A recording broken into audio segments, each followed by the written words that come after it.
Hello, everyone, and thank you so much for joining us for today's webinar on window dressers. We're going to wait a couple minutes for more folks to sign on.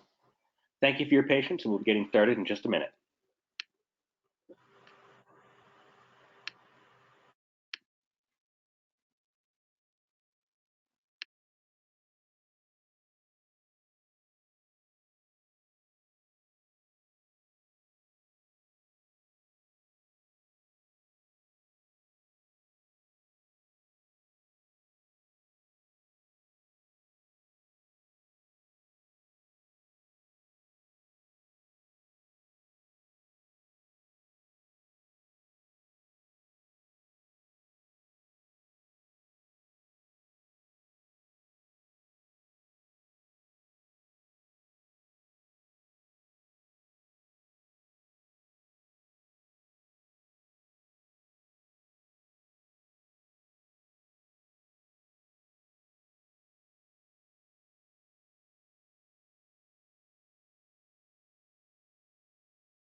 Hello, everyone, and thank you so much for joining us today for our webinar on window dresser campaigns. My name is Ian Hitchcock. I am an organizer with the Vermont Natural Resources Council and also help to support the Vermont Energy and Climate Action Network, which is made up of local town energy committees from all over Vermont. We are thrilled today to be talking about a program that has started outside of Vermont's borders with our neighbors in Maine, talking about how window dresser campaigns, basically building essentially interior storm windows, has helped communities save money, energy, and heat over in Maine, and how that program has started to come over to Vermont. A couple of housekeeping items before we get started. First of all, I wanted to note that we will have time at the end of today's webinars for people to submit questions. So on the slide here, you should be able to see where you can type in your questions. So as our presenters are going along, please feel free to type any questions and comments for them into the questions chat bar on your GoToWebinar control panel. And from there, we will make sure that those questions get answered at the end of the presentation. I'm thrilled to introduce our two presenters today. The first is Laura Seaton, who is the Executive Director of the WindowDressers nonprofit in Maine. Laura works with about 30 local volunteer coordinators and the board and staff of WindowDressers to coordinate the efforts of hundreds of volunteers to build thousands of window inserts across Maine. As a former campaign manager on a state Senate race, a small business owner, and a home birth midwife, she brings an entrepreneurial spirit and extensive experience managing volunteers and organizing events. Laura serves on the planning board in Searsport, where she lives with her large family, and she enjoys reading, gardening, hiking, and working on public policy. And Laura will be joined for a Vermont perspective by Jack Sumberg. Jack is a local energy leader serving on the Glover Energy Committee. He's been involved in local energy work for about 3 years, and last year Glover ran the first window dressers campaign in Vermont, and they're currently in the midst of their second window dressers campaign. So to start, we are going to play a brief video that the folks at WindowDressers have created to talk more about what this program is. 2010, the Rockland UU Church realized that it was losing a lot of heat out of its leaky aluminum-clad windows. A friend of the church named Dick Cadugan offered to build insulating window inserts based on a design he learned from Topher Belknap of the Midcoast Green Collaborative in Damariscotta. Those windows are actually at the Belfast UU Church. The inserts were custom made to exactly fit the church windows. When members of the congregation felt how much warmer it was to sit near those windows, they asked if they could get inserts for their own homes. So Dick and his friend Frank Mundo measured their windows and custom built another 185 inserts in their basement workshop. Word spread, and the following year, the duo took orders for 1,231 inserts. Frank spearheaded a community workshop on Islesboro, where the people who ordered inserts came together to build them. It was like an old-fashioned barn raising. This workshop actually happened in Wells last year. Every year, the volunteer effort grew bigger. In 2012, they named themselves the WindowDressers, incorporated and gathered a board of directors. They purchased a computer-assisted saw and labeling machine and built over 2,200 inserts at 6 community workshops. Eventually, the WindowDressers moved into the Lincoln Street Center in Rockland and hired a small staff to manage the cut shop and the growing number of community workshops. Each community workshop is run by a team of local volunteers. WindowDressers provides the training, supplies, and support. The local team recruits community members who want inserts, measures their windows, and puts the measurements into our computer software.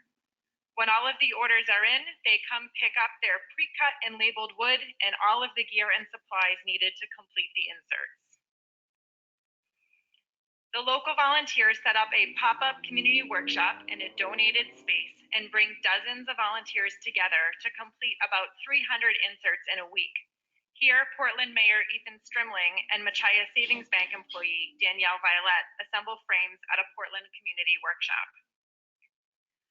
Once the frames are assembled, the first step is to run a layer of double-sided tape around the perimeter of the frame. Then a layer of polyolefin, the same type of plastic used to wrap your food at Hannaford, is stretched across the frame and adhered to the double-sided tape. We have fun at our community workshops. It's a social event with a purpose, and it brings together diverse neighbors who might not otherwise meet each other. A second layer of tape and a second layer of plastic create a sealed, insulating airspace around the wooden frame. Heat is applied to shrink the plastic and remove any wrinkles. We used to do this with hair dryers, but sometimes the volunteers got too close to the plastic and popped a hole in it. At this early workshop in Belfast, they even had to keep their hair dryers on separate circuits so they wouldn't pop the electrical circuits in the old system. Eventually, one of our volunteers invented a heat bridge. It's a PVC bridge that spans a table and has a heat gun set at just the right height. This prevents overheating and popping holes in the plastic. The heat bridge is one of our many creative inventions that allow us to make higher quality inserts more easily and in less time. Like this invention, the clear tape applicator allows us to apply a smooth and perfectly centered strip of sealing tape around the perimeter of the insert. This insert is being built at the Allagash Brewery in Portland. Allagash and Machia Savings Bank are two businesses that have given us space to build and paid their employees to volunteer with us. The last step in completing this insert is applying a foam gasket around the perimeter. The foam ensures a tight fit and seals another airspace between the insert and your existing window. This is our board president, Diane Smith, applying the foam. Every day that we build inserts, our volunteers share a community meal. Some volunteers bring soup or bread or cookies to share with their fellow volunteers. Other times, local businesses donate food to our volunteers to support our effort. Sharing this meal together is another way that we build community. Because of our model of volunteer assembly, we are able to keep our prices very low for everyone who buys inserts. We even get grant funding and donations every year that allow us to give away about 25% of our inserts to low-income families free of charge. Once the inserts are completed, they are easy to install. They simply slide into place and are held there by friction. In the spring, they slide right back out and can be stored for use the next year. With proper care, they will last at least 10 years. Homeowners and renters love our inserts, but they've also been a great addition to many public buildings. Here, 3 volunteers install extra large inserts at the Belfast Free Library. Inserts are much more affordable than replacing windows altogether, and they also preserve historic character. In this picture, the white insert is installed in a pine window so you can more easily see how it works. The tight-fitting insert traps insulating air between the insert and the window behind it, as well as between the 2 layers of plastic and the insert itself. This about doubles the insulation value of the window and still lets in all the winter sunlight and allows you to enjoy the view. We expect to complete nearly 7,000 insulating window inserts at 32 community workshops across Maine this year, from Wells to Machias and Lewiston to Presque Isle. By the end of this heating season, we will have built a total of over 33,000 inserts, saving an estimated 1.2 million gallons of heating fuel from being burned. Our mission at WindowDressers is to warm homes, help the environment, and build community so that we can make life a little better for our neighbors now and keep our planet healthy for the next generation of Mainers. We would love for you to join us in our work. Thank you.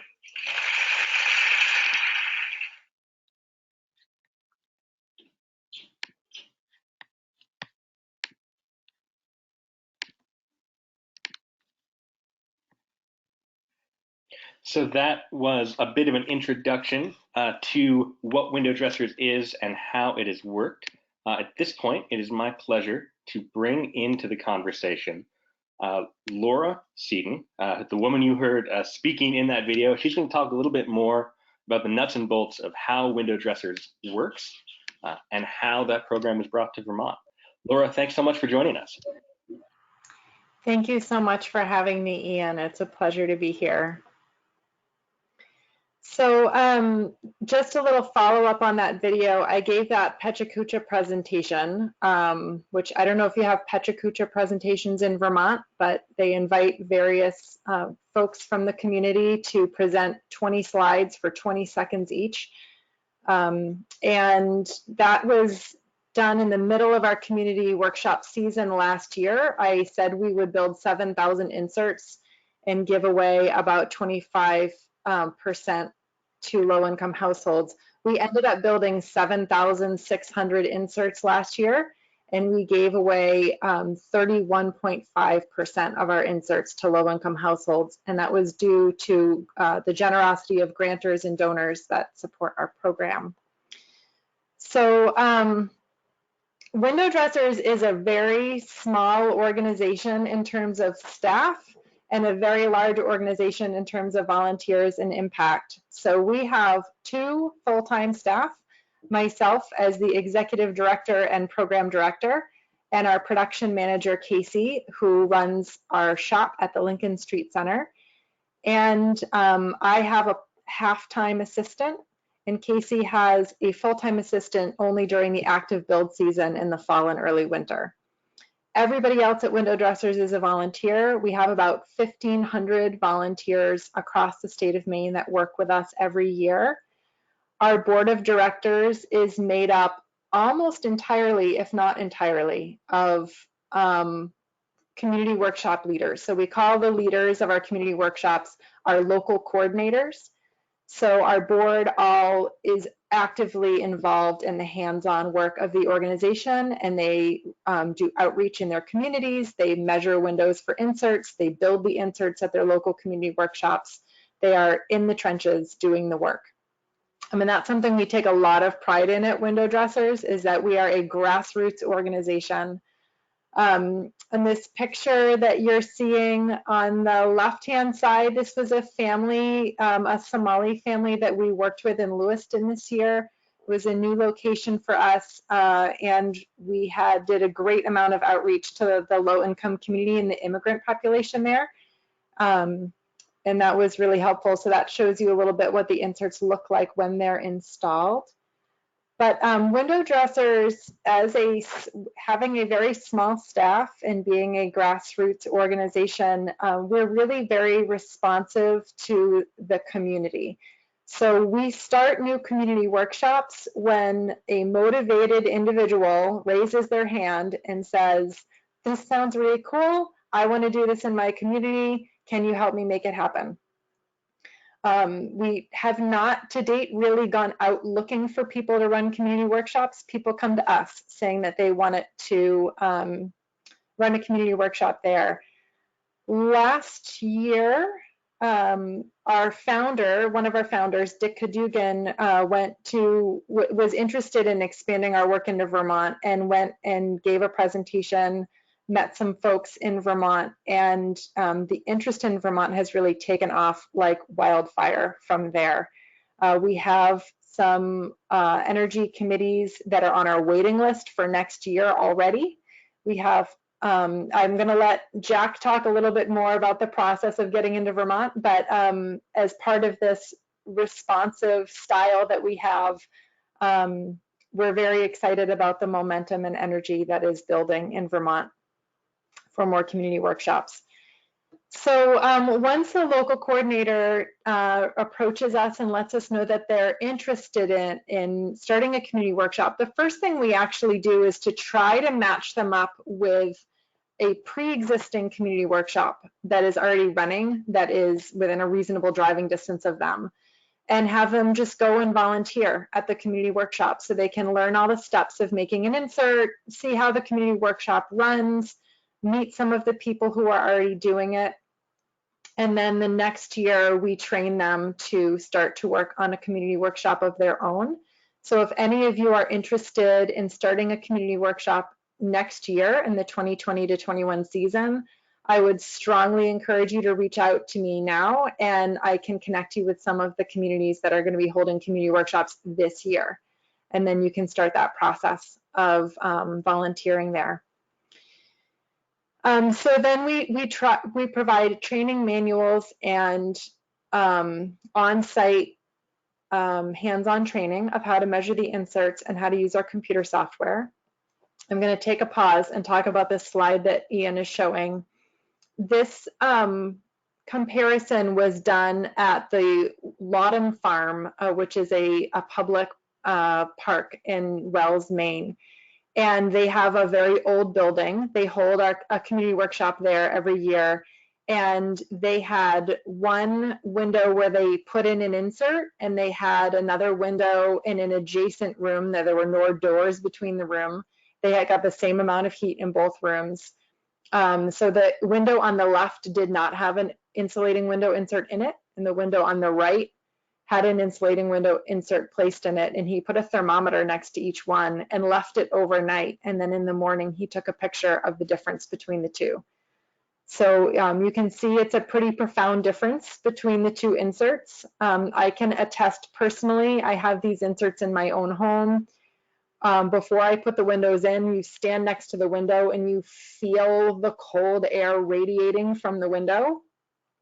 And then I put the insert in the window and I can stand right next to it and it feels warm and cozy, which is really nice. So once we train our new teams in how to measure the windows for inserts, how to evaluate the windows for inserts, how to use the computer software, and how to do outreach in their communities, it's up to the local team to build their team. One person is enough to get it started, but you want to pretty quickly work up to having a team of 4 to 6 people that are going to help organize and measure. And then to do outreach in their communities, find folks that need inserts. This is done anywhere from, you know, having a table at coffee hour at some local churches, having a table at the food pantry, visiting the LIHEAP office and the town offices to drop off information, giving a talk at a local realtors group. Basically just getting out there in front of the community, people that are connected to homeowners of all income levels, so that they find out about the window inserts. And then we schedule for a community workshop. We set a goal of how many inserts you're going to build. And And then as the orders accumulate, when you get closer, we carefully schedule our season so that the more experienced community workshops are earlier in the fall, and the newer community workshops are late fall to early winter. And that allows the new community workshops to attend again an experienced community workshop to brush up on all the steps of how to do the insert construction. And then once the experienced community workshop is over and they're done for the year, then those experienced volunteers there can help mentor the new team at their new community workshop that comes afterwards.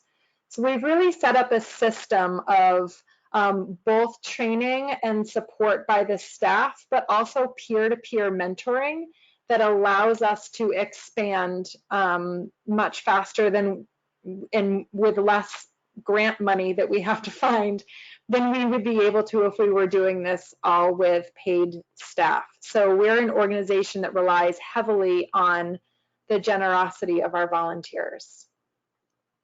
How are we doing on time, Ian? Is it time to shift? I think we've got a little bit of extra time. Feel free to keep going, Laura. Okay. The community workshops are run both by the customers themselves. Sometimes we refer to them as customers. I try more to refer to them as participants or households. Taking a pause on this slide, the man crouching down in the right-hand corner, grinning with his hands on his knees, that's our board president, Sam Saltonstall. And he not only is our board president, but also is the co-leader of the Brunswick Community Workshop here in Maine. He's been involved in WindowDressers for many years. So we have the people who are receiving the inserts are also the people who are building the inserts. So the equipment is all picked up from our shop in Maine. As part of this Vermont expansion, we're looking to start a shop in Vermont where the wood could be cut and all the supplies gathered. So the supplies are all picked up along with all the jigs and gear and everything that you need to make the inserts. They're set up at a donated building locally. And you schedule the customers to come in on 4-hour shifts to come in and help build the inserts. So one of the main jobs of the organizers is to train these volunteers in how to build the insert steps. And it's like a little assembly line. It's a pretty simple process. Each step can be learned in just a few minutes. Each step has these little jigs that have been invented over the years by ingenious WindowDressers volunteers that make each step easier and more accurate to do. So typically a WindowDressers community workshop happens over 5 to 8 days, depending on how many inserts are going to be built, and builds between 200 and 300 inserts for their local community, which is usually around 25 to 35 households. We have different jobs at the community workshop for all different ages and skills and mobility levels. We have had young children volunteer. We have had elderly people volunteer. We've had people with physical disabilities volunteer. We have some jobs that can be done seated, others that need to be done standing, and everyone finds their niche pretty quickly about what step they really enjoy doing in the process. My personal favorite is heat shrinking because I find it very satisfying to watch all the little wrinkles come out of the plastic. And then at the end of the community workshop, all of the participants get to bring their inserts home. Each insert is labeled with not only the participant's name, but the exact window that it is custom built for.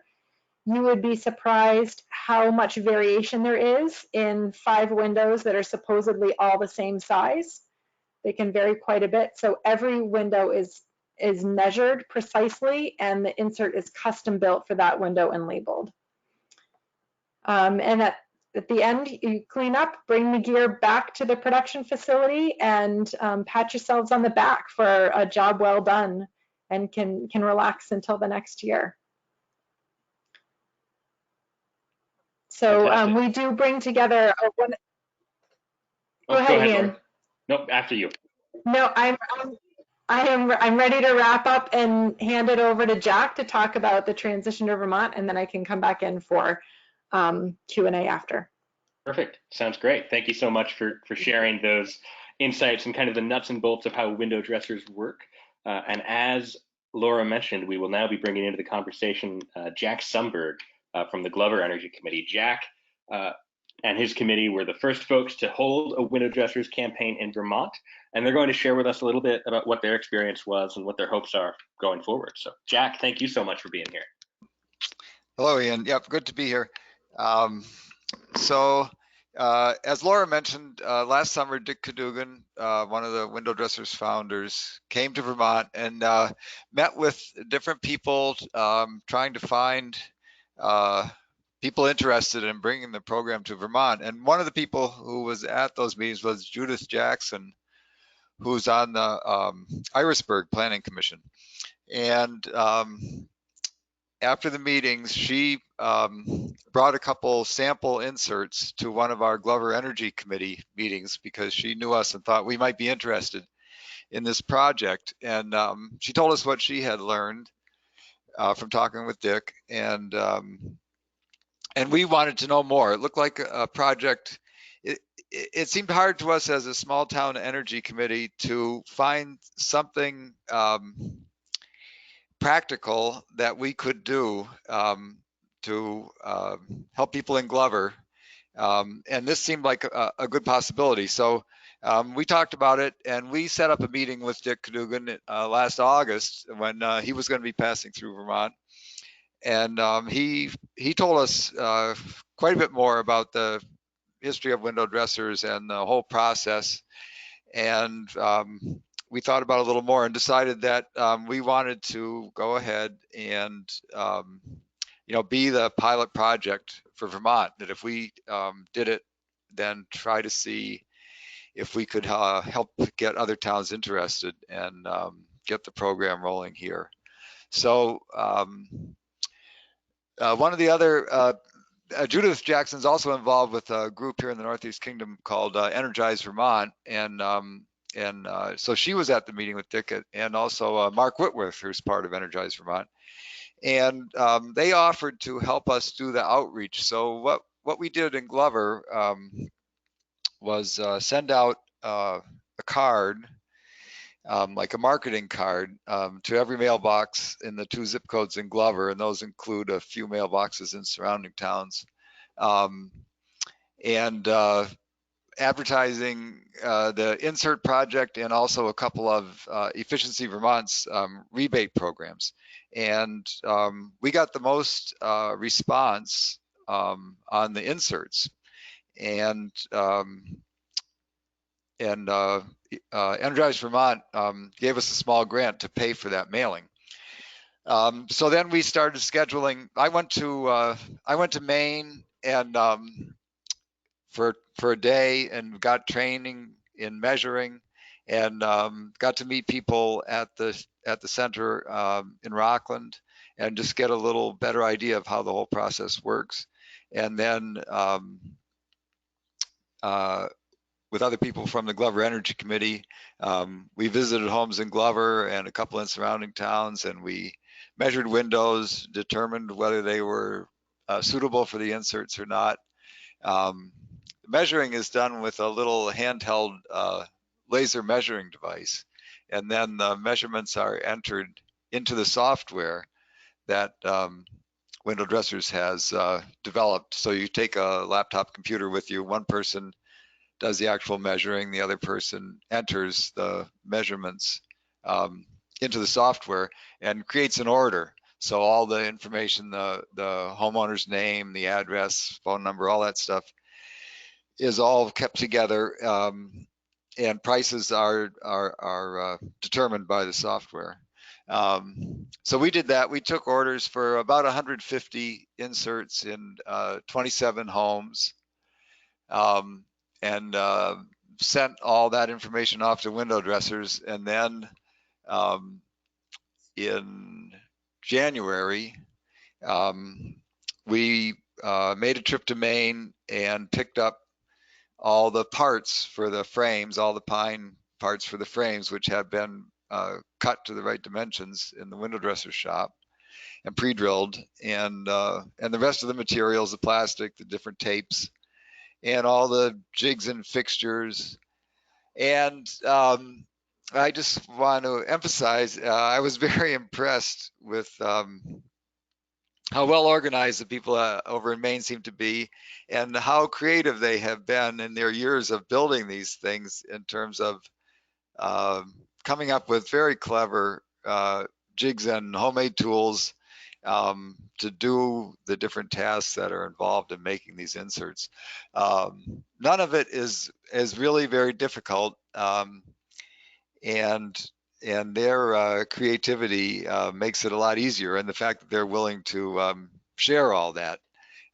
So we came back with a trailer load of pine and jigs and fixtures, and we set up in the Glover Town Hall in January for about a week and a half, and our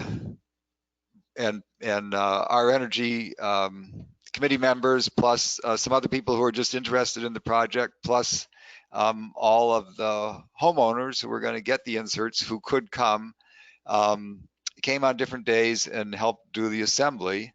The first step of that is just screwing and gluing the frames together, and then you do the wrapping process. And the workshops were very enjoyable days. There would be 10 to a dozen people there in the Glover Town Hall, mostly working in pairs.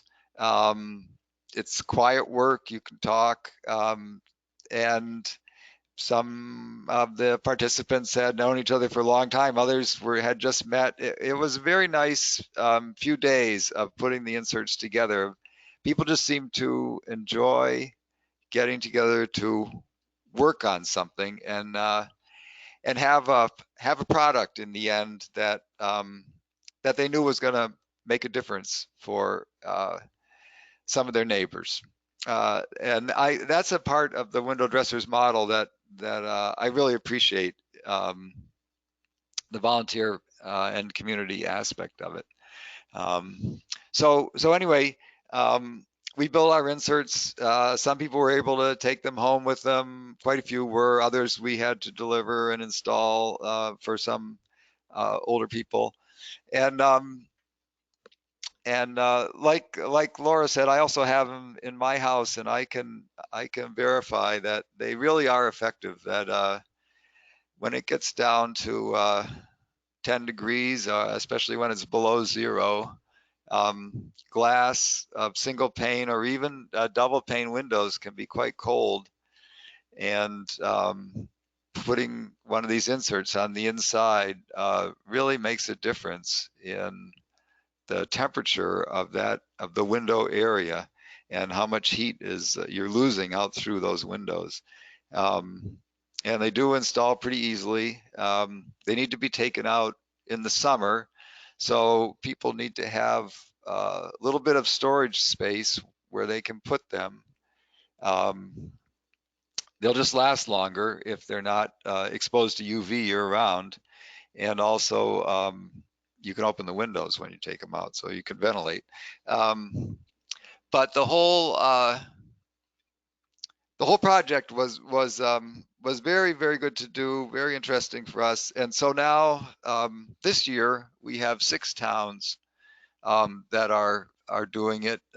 Here in the Northeast Kingdom, Craftsbury, Glover, and Greensboro are working together, and the separate measuring teams in each town. And then we're gonna build all the inserts in the Glover Town Hall the last week of September and the first week of October. And then Montpelier Energy Committee, the Charlotte Energy Committee, and the Thetford and Stratford Energy Committees are also doing workshops this year. And their community workshops won't happen until January, so they'll be measuring a little later in the season, and then building their inserts in January. So we'll make one trip over to Maine to get all the materials and for the 3 towns here, and then they'll make another trip later in the season over to Maine. And the hope is by doing it this year and by talking to people today on this webinar, and hopefully we'll get to talk to people at the VECAN conference in December, to try to find enough people in energy committees or other community groups. I know in Maine, a lot of the groups that do this are church groups.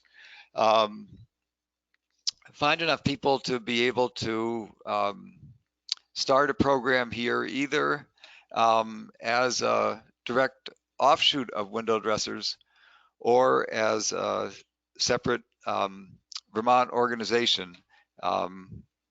We haven't been able to determine which that's going to be. It depends on what the level of interest here is. There's a lot of work to do to find a local space that would be equivalent to the center that WindowDressers has in Rockland, and to come up with the funding year after year that would make such a program possible. So the question we need to answer now is, how much interest is there in Vermont? Who wants to be part of this? And what part do people want to play? So I encourage anybody who is interested to get in touch with us through Laura, and if you want to come to Glover when we're building inserts in the end of September, early October, or if you're closer to Montpelier, Charlotte, or Thetford, Stratford, she can put you in touch with people there, and you could come and see more of what the process is. I think that's what I have for now, Ian. Great, thank you so much, Jack. I appreciate those thoughts. I wonder, could you talk a little bit more about kind of just some of the key lessons learned and takeaways from Glover's kind of first foray into this WindowDressers campaign?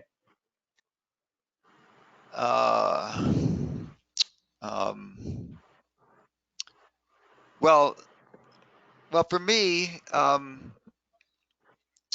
it was very interesting. I mean, I ended up making 3 visits to the Rockland Center in Maine, meeting people there, talking with Dick Cadogan about the history of it and how it operates in the present, and that was very, very interesting, just to get an idea of what it takes to create and maintain an organization like this. That was very interesting for me. That also, just in terms of doing the process here in Glover, it does take quite a bit of organization at the local level, at the town level, with your own people on your energy committee, and then with the people with the homeowners who do order inserts, to get people to the workshops on the right day at the right time, and get everything built. So there need to be a few people, and a couple people in each town who are interested in that kind of organizational work. It's also fun just to do the actual assembly. It can be fun to go out and meet people in their homes and do the measuring, but somebody's got to be doing the organizing that makes all that possible. And it's not extremely difficult, but it takes time. It just takes time. But the whole process is rewarding, and I think those 2 things were my main takeaways. Plus feedback from people who who did purchase inserts last year about what a difference it made in their homes. You know, that they do work. Is there a particular story you remember, Jack, of some feedback that stands out? It's okay if not, but I'm just curious if there's one that stands out to your mind. Well, one house is a year-round home that's on one of the lakes in Glover, and during the winter they get quite a bit of wind across the lake, and they had 4 windows facing in that direction that were in kind of combination living room, dining room, and those windows could be really cold, and so they just wanted to try it. So they ordered inserts for those 4 windows, and let me know after they installed them and lived with them for a few weeks. They said, you know, it's made a huge difference, and they were going to come back for more this year. So they do make a difference, and if you have if you're in a particularly cold location, windy location, they might make more of a difference. If you have older double hung wooden windows, even if you have storm windows on the outside, these can make a difference. And if you have older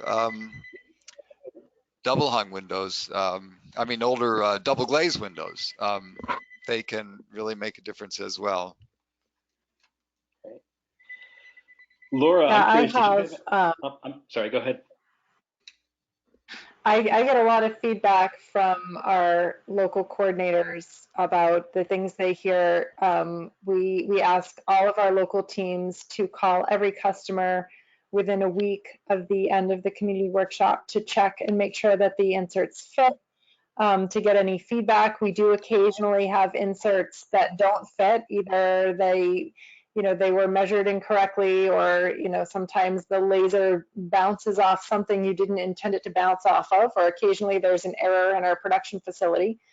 And in those situations, we rebuild the insert at no cost to the homeowner. But so we do these check-in calls, and at these calls, the local coordinators usually get a lot of feedback from the households. And one of the more memorable ones for me was a mom who said that her daughter had been, I think her daughter was like 8 or 9 years old, and had been sleeping in the living room because her bedroom was too cold. And they put inserts in her bedroom windows, and now she was sleeping in her own room again. And, like things like that, you just think about, this kid who has no privacy because it's too cold in her room, and now she's comfortable in her room again. And another customer that called me directly to thank us for the inserts, she said she was an older woman. She said she doesn't get out much, and that one of her favorite things that brightens her day is to sit by this certain window in her house and watch the birds come to her bird feeder. But she always has to pile the blankets on herself so that she doesn't get too cold sitting by the window. And now that she has an insert in the window, she can sit by the window with like just one blanket over her lap and not feel cold at all. So these are the kinds of things that we hear a lot. They really do make a big difference in people's lives. Great, thank you, Laura. I know Jack talked about some of the work yet to do to bring the WindowDressers program to all of Vermont in the way that it's accessible to all of Maine at the moment. In addition to having people reach out to you to register their interest, and we're already seeing people kind of comment on the webinar registering their interest, is there anything else that people could do to help move this initiative along? We're sort of looking into how to structure this expansion into Vermont, and we're thinking it probably makes the most sense to have the Vermont WindowDressers be its own nonprofit, sort of like a state chapter, like you have the Vermont Sierra Club that is part of the National Sierra Club organization.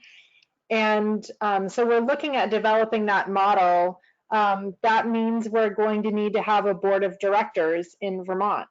We would love for it to be similar to Maine, where the board of directors is made up of people who are also running community workshops as volunteers on the ground, and they really understand how the program works. So if people who are interested in doing something like that, being on a board of directors would be helpful.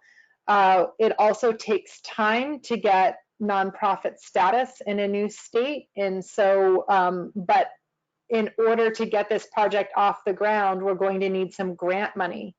And in order to get grant money, you have to have a 501c3 nonprofit to receive it.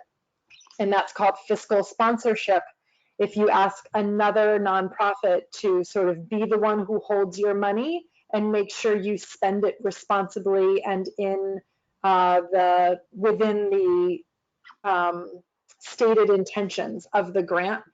So if anyone is part of or knows of a nonprofit that's involved in statewide energy work or supporting low-income households to have more livable residences, we are actively looking for a fiscal sponsor to help get this project off the ground in Vermont. And also just we really need to hear from the communities that want to run a community workshop in their towns, because that's really what's going to drive this expansion. If we have enough interest in Vermont to justify Vermont having its own shop and its own staff, then that's what's going to motivate the grantors who can fund the first year to throw their weight behind the project. So those three things: people who want to run community workshops in their own town, people who may be interested in serving on the board of directors, and leads on nonprofits that may be willing to consider being a fiscal sponsor for a year while we get our own 501c3 nonprofit status in Vermont. Great, thank you, Laura. You mentioned a little bit some of the work that's been done to help low-income people access window dressers. I wonder if you could expand a little bit on that, both kind of how you reach out to and identify low-income people, and also how you bring them into the process. Do you want Laura to answer that, or Jack? Yeah, Laura, I'll direct this one starting to you, and then Jack, if you have anything to add. Okay. A lot of it is, there's two ways really that we reach out to low-income households. One is direct outreach. So that's usually setting up a table at a food pantry and giving out information, signing people up for measuring appointments, or even just having a table at a church coffee hour or a community event where there's a mix of low-income households, and just making sure that you mention the low-income program to everybody. It's not always obvious who's low-income in your community. And the second way is to do outreach to the social service agencies themselves. For example, we have a low-income heating assistance program here in Maine. I'm sure you have a similar program in Vermont. And we do outreach to those folks directly and provide them with information to give out to their clients. For privacy reasons, they can't give us their clients' contact information, so we can't mail literature to them directly, but we can provide the literature to the LIHEAP office, and they distribute it to people as they come in to apply for fuel assistance that year. Or also like going to town offices. The folks in the town offices often know who the low-income folks are in the town. They often know which are the housing units that really could use some help. And they will usually be pretty proactive about getting that information out to people in the community. We even had one town this year that offered to include information about window dressers inserts in their property tax bills that are being mailed out to the towns. So that goes to everybody of all income levels who owns property. It doesn't reach the renters. And in my opinion, this is one of the great benefits of the window dressers inserts, is that they work so well for renters. And renters are disproportionately low income. They tend to have more housing instability. They move from one housing unit to another much more often than people who own their homes. But they also have very little agency over their heating systems, their heating situation. So if you pay for your own heat, you might be able to get LIHEAP assistance. But if you're in a rental unit where the heat's included in your rent, you're kind of at the mercy of your landlord and what they set the heat at. You can't improve your windows, but you can install window inserts because they're just held in place by the tight fit in the foam and friction. There's nothing screwed into the wall. There's no residue left behind. So you don't even really need the permission of the landlord because they're not affixed to the unit. They can make a really dramatic impact for low-income renters who have very little way to improve their heating situation otherwise. So sometimes we will approach landlords and ask them if they can give out the information to their tenants, especially if it's a larger building unit in one of the more urban areas. Thank you, Laura. Got another question in here asking if Efficiency Vermont or the Vermont Energy Administration is involved yet in the Vermont WindowDressers initiative. This person is especially wondering about their possible financial assistance and technical skills in providing estimates on cost savings. Laura, do you know, have you had any kind of interactions with Efficiency Vermont or VEIC as part of the efforts to expand this initiative to Vermont? No, we have not yet, but that is a great idea. We've tried to work a little bit with Efficiency Maine and found it to be a little difficult to work with them. They haven't been so receptive. So maybe Efficiency Vermont is easier to approach. Right. I can add to that. So last year, when we were doing it in Glover, Efficiency Vermont had a new program, their DIY rebate program, where people could do some work on their own homes and get a rebate for it. Because prior to that, you had to have work done by contractors who were qualified by Efficiency Vermont. So this was a new thing to let people do their own work, and one piece of that was work on windows. And so we, through Paul Markowitz, got Efficiency Vermont to approve giving them rebates. I think it was up to $200 for the window inserts, and we had a few people who bought window inserts in Glover who did take advantage of those Efficiency Vermont rebates. So people at Efficiency Vermont do know something about the program, and we're involved at least to that level last year. And I can say, maybe not in regards to this specific initiative, but in general, particularly through the Button Up campaign, Efficiency Vermont kind of continues to be interested in this space, and they have just recently announced kind of upgraded incentives, enhanced incentives that are really trying to make it a lot easier for people to take advantage of weatherization services in general. And so that is another way in which they are involved in this space. Right, and if more of a program, so well, what I should say is whether we should get in touch with Efficiency Vermont and find out if they are going to, if they're willing to do a similar thing this year that they did last year, and make the window upgrade rebates available to people who install inserts. And we have Paul Markowitz kind of participating in this webinar as well. He's no longer working with Efficiency Vermont, but as has been mentioned, was working with this initiative last year. And he's noted here that last year the incentive was up to $100 per household to cover the cost of DIY energy improvements.